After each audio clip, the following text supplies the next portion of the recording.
You were saying about privacy's power, and I read it, and I was saying that many people tend to say that this is pessimistic or all the things that happen, but you are pretty optimistic. I mean, you just say, come on guys, this is terrible what we did, but we can just twist it and we can make things. And my first concern is, where is the power? I mean, you say privacy is power. Is it the power in protecting our life, ourselves, or on them trying to breaking it, to kind of selling it?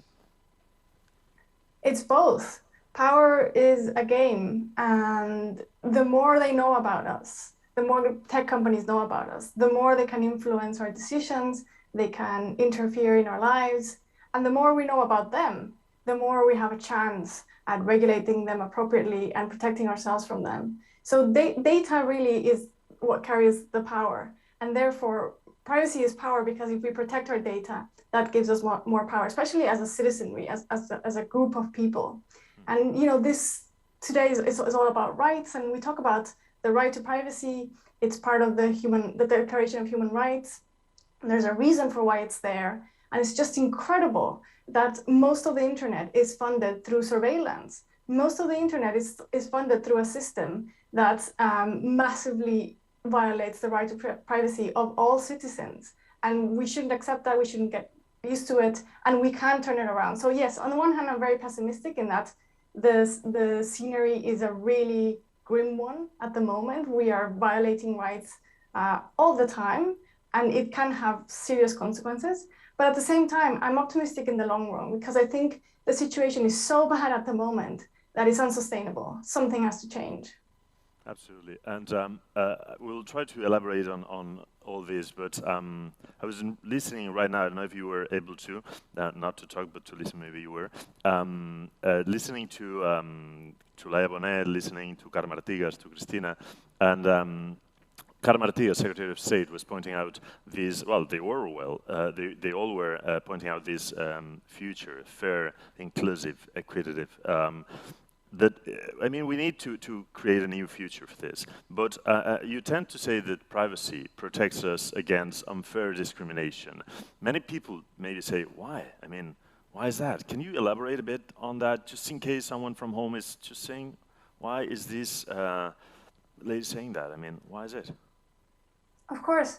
In general, it's interesting because in the public debate, many times privacy is viewed as something that protects wrongdoers. But in fact, most of the time, privacy protects innocent citizens from all kinds of wrongdoing by others. And one kind of wrongdoing, one kind of abuse of power is discrimination. And it's very common and it's very hard to fight against unless we protect privacy. So here's an example.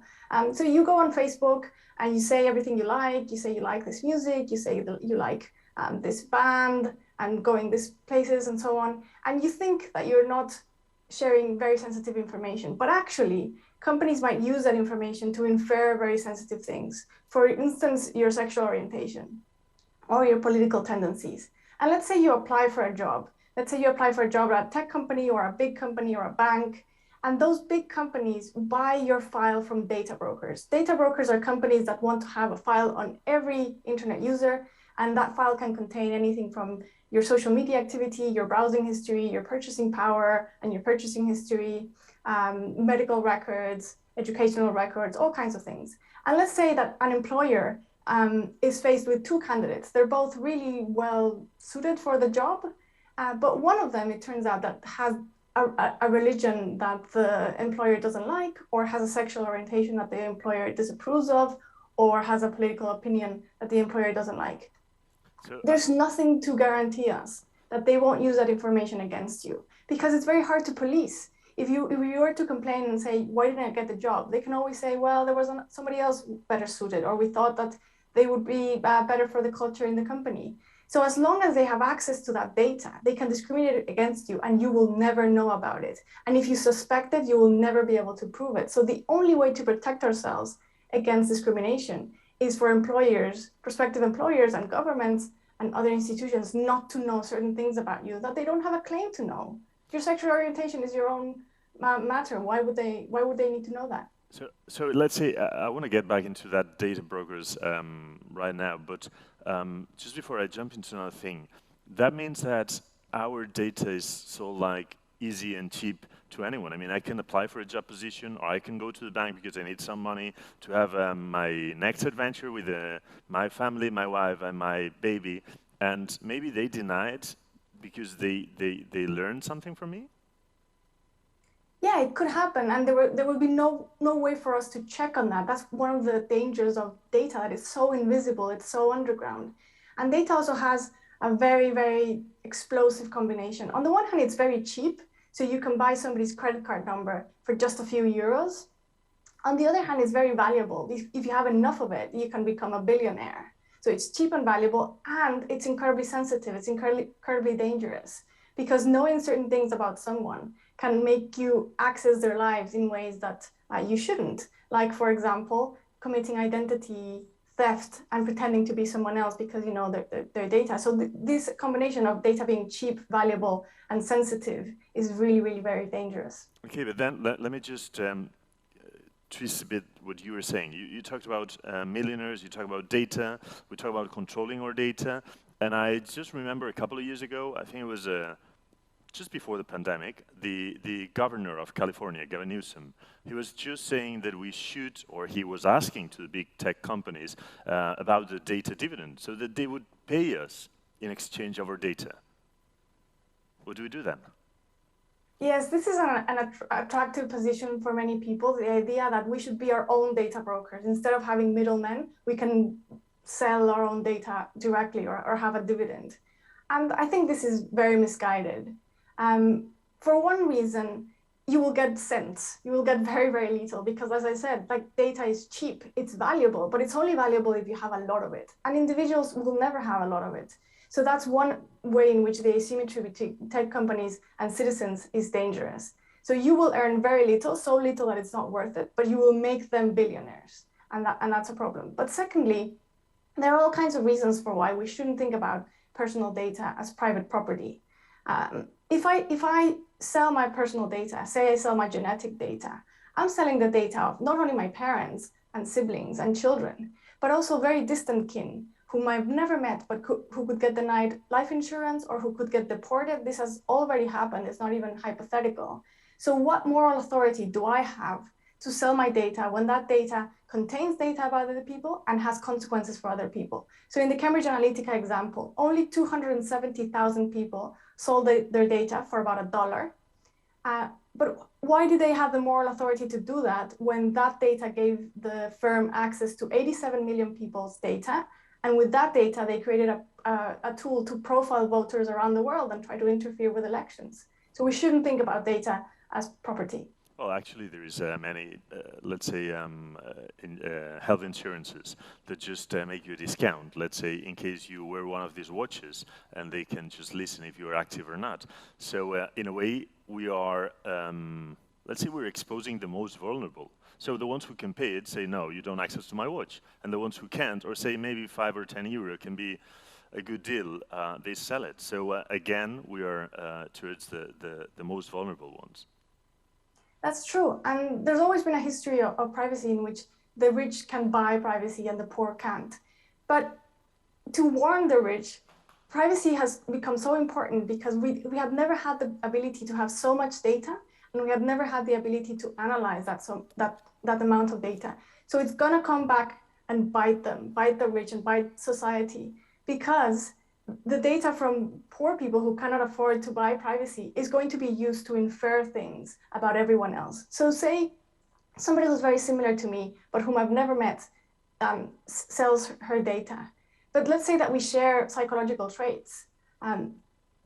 Companies can infer very sensitive things about me without ever having even been close to my data. So one of the things I argue in the book is that we should think about privacy as a collective endeavor. Privacy is as much collective as it is personal. And if we don't act together, we won't be able to protect ourselves. I wonder if, I remember Laia Bonet was talking some minutes ago about the metaverse. Well, this isn't live, we are live. I mean, old people, normal people. Carissa is also live. Everyone is live, but we're a bit worried about what's going to happen there. Zuckerberg, I was going to say curious man, said some years ago that privacy was dead.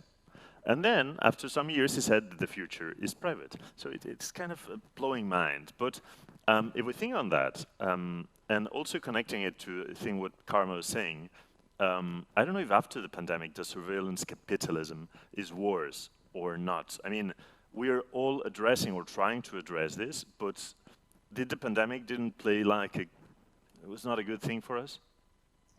No, it wasn't. It really wasn't. It pushed us towards having to use tech much more than we used to. And that means that tech companies got to collect much more data.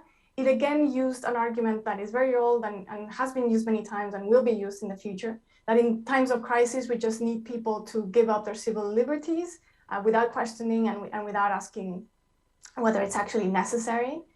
But at the same time, a little like sliver of hope is that people are more and more aware of how we are being coerced into giving up our data.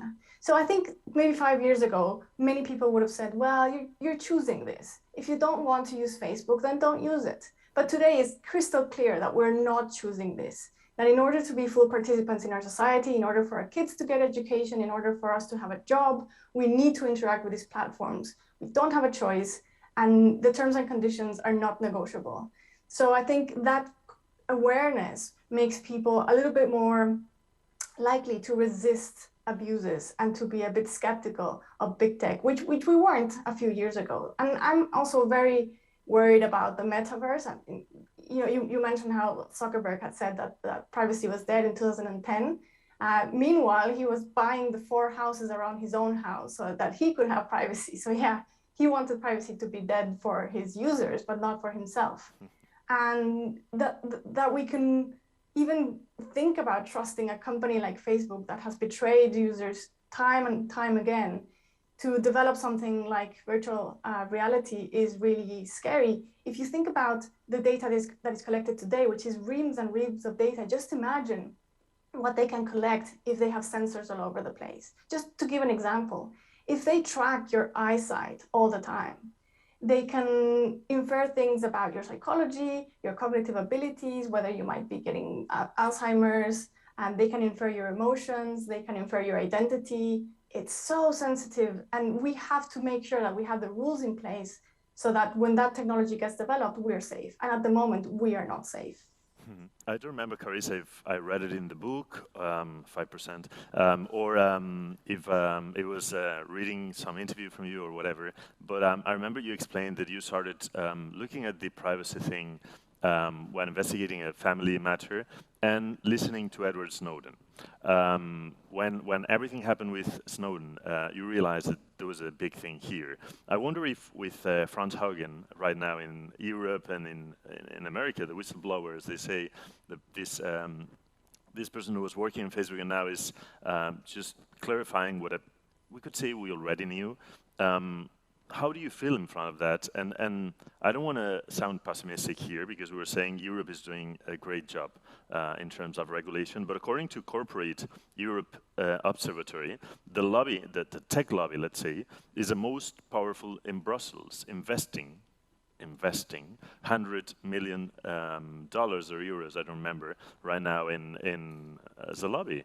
And one of the most relevant ones, one of the ones who invest more is Facebook with $5.5 million.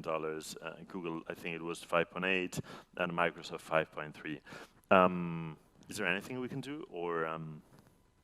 We have to. There's so much at stake. Our democracy is at stake. So one thing to say is the importance of whistleblowers. Whistleblowers have a fantastic and a very important role in society, and we have to treasure them and protect them. Because without them, we wouldn't know half of what we know about what's going on in the world, from government to powerful institutions. And one of the advantages of having somebody like Frances Haugen is that she has so much documentation, and it's so damning. It shows perfectly well how Facebook knew it was harming teenagers, and it didn't do anything to stop it.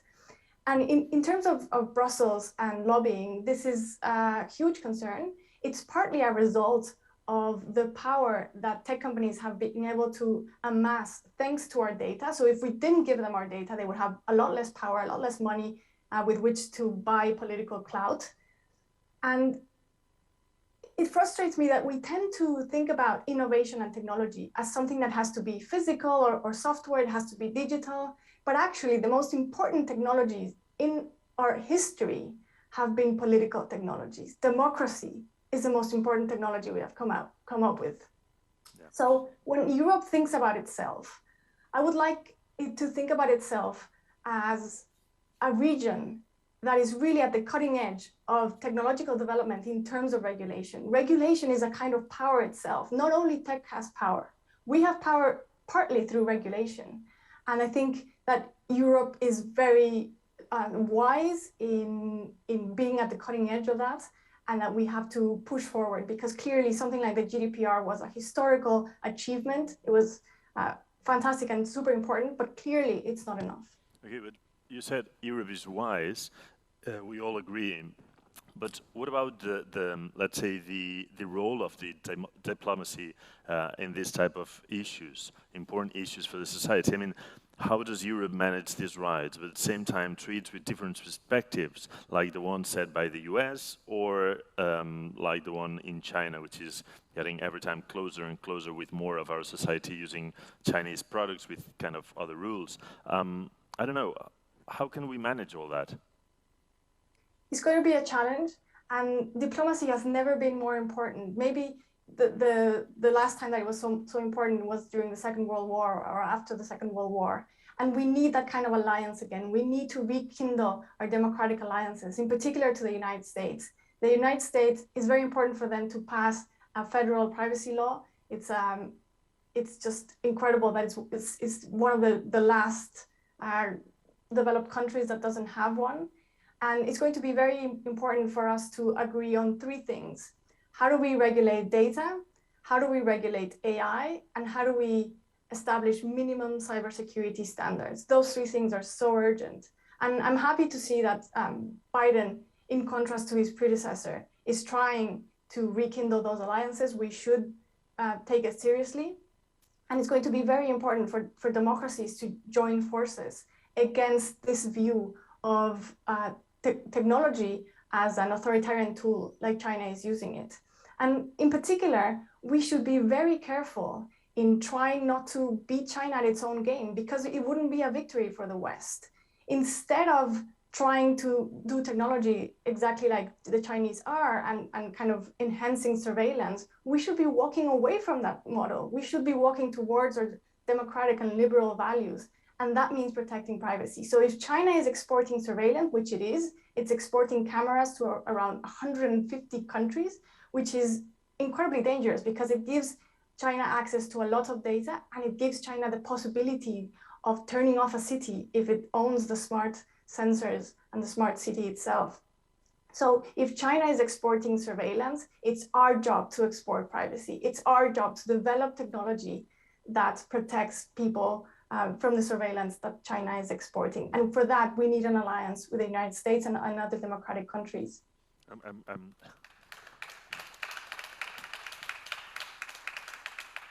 I'm happy you said that, and the whole audience is happy with it also. And just in case you were, well, if you can do it also, Carissa, but any of you who's looking from home, the next session in 5 minutes is going to be the role of cities in building an inclusive, safe, and responsible digital transformation. So I think it's just key to key on that sense, Carissa.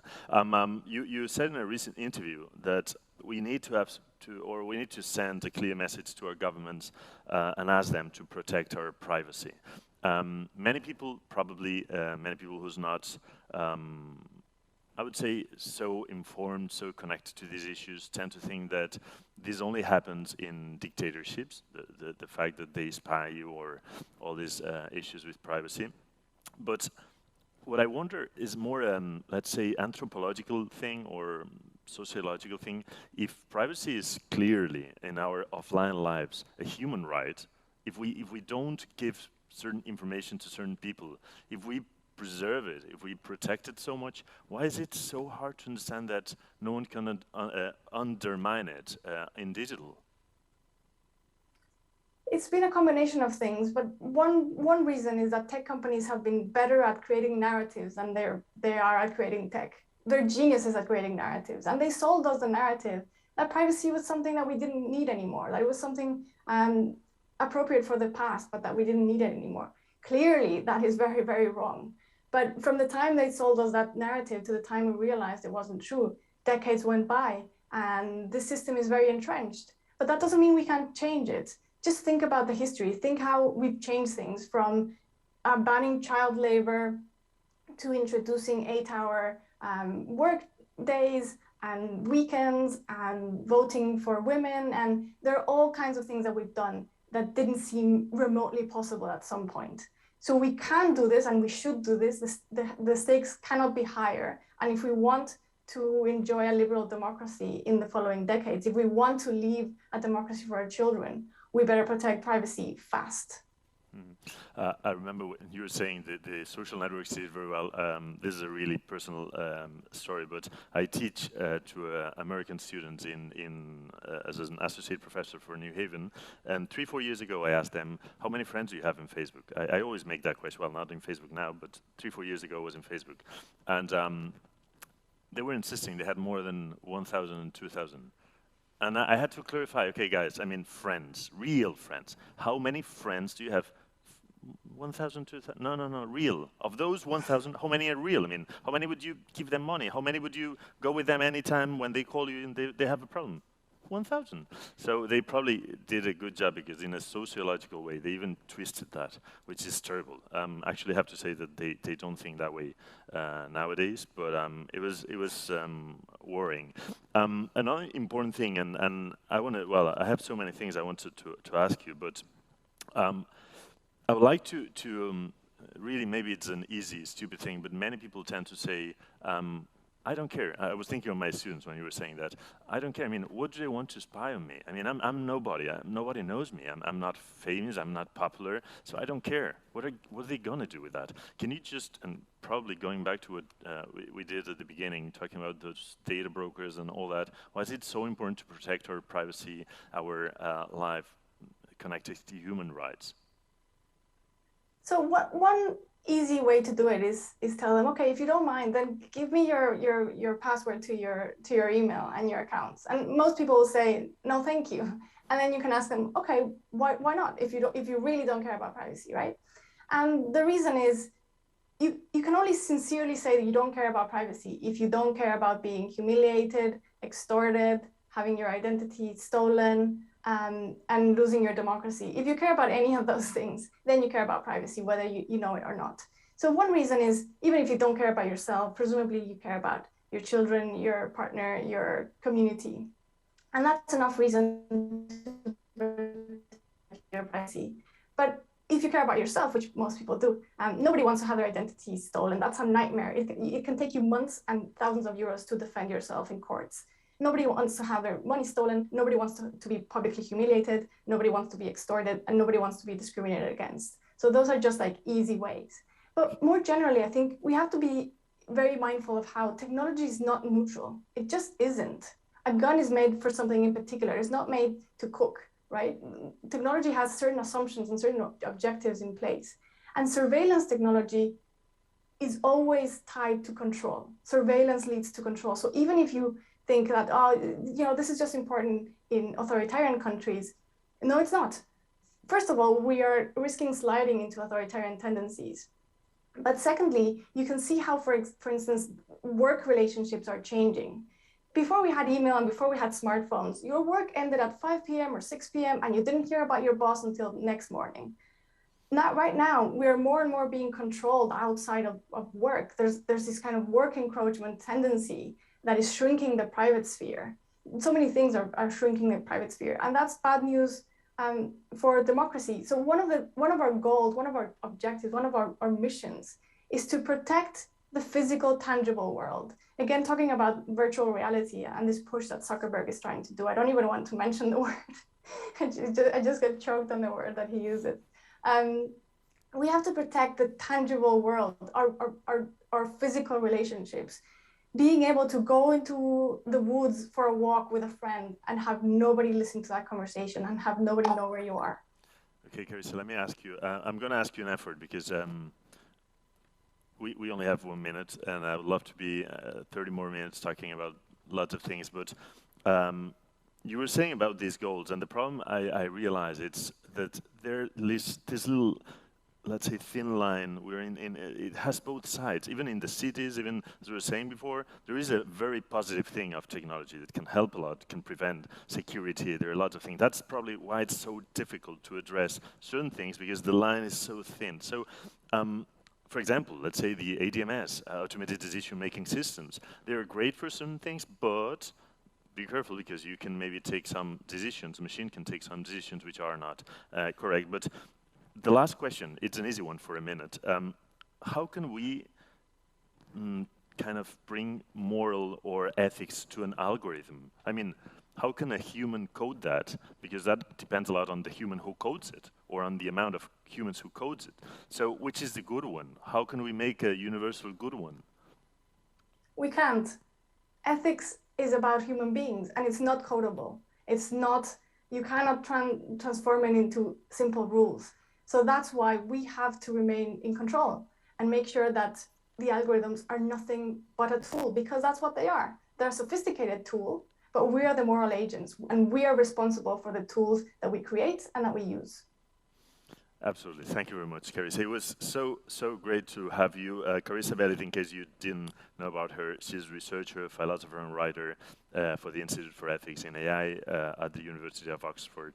It was really interesting to listen to you. Buy this book, read it, but especially, apart from read it, I mean, it's great to have these books in the shelf, but read it.